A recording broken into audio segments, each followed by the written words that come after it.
8h30, le soleil se lève à peine au pied des Vosges. L'heure du premier briefing pour ce petit groupe. Parmi eux, des chasseurs, mais aussi de nombreux curieux. L'objectif simple de la journée, c'est de permettre de découvrir la chasse pour des gens qui n'ont jamais vu ça. Et c'est parti pour 2 heures de battu. Sans faire de bruit, chacun s'installe sur les différents postes. Claude, chasseur confirmé, rappelle les règles essentielles de sécurité. Parce que la forêt, c'est à tout le monde. Donc tout le monde peut voyager dans la forêt. C'est à nous, chasseurs, de bien regarder, de faire attention, d'identifier tout avant de pouvoir faire feu, ainsi de suite.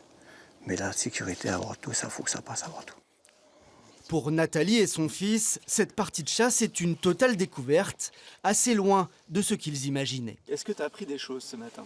Bah oui, il fallait faire toujours attention à la règle de sécurité.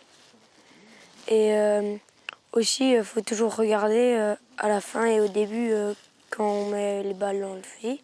Moi, je les trouve vraiment, ils sont très sympas. Les gens ont vraiment un préjugé sur les chasseurs.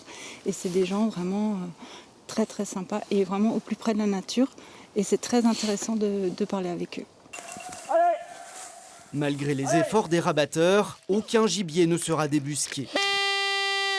Une traque infructueuse, mais l'essentiel est ailleurs. Alors c'est une journée comme les autres, hein. On ne tire pas des animaux à chaque fois. On a eu des chevreuils de vue, des indices de présence de sangliers qui ont été observés et aucun sanglier de levé. Mais comme on peut le voir, toute journée de chasse n'a pas forcément des animaux morts. Le territoire de Belfort compte 1200 chasseurs.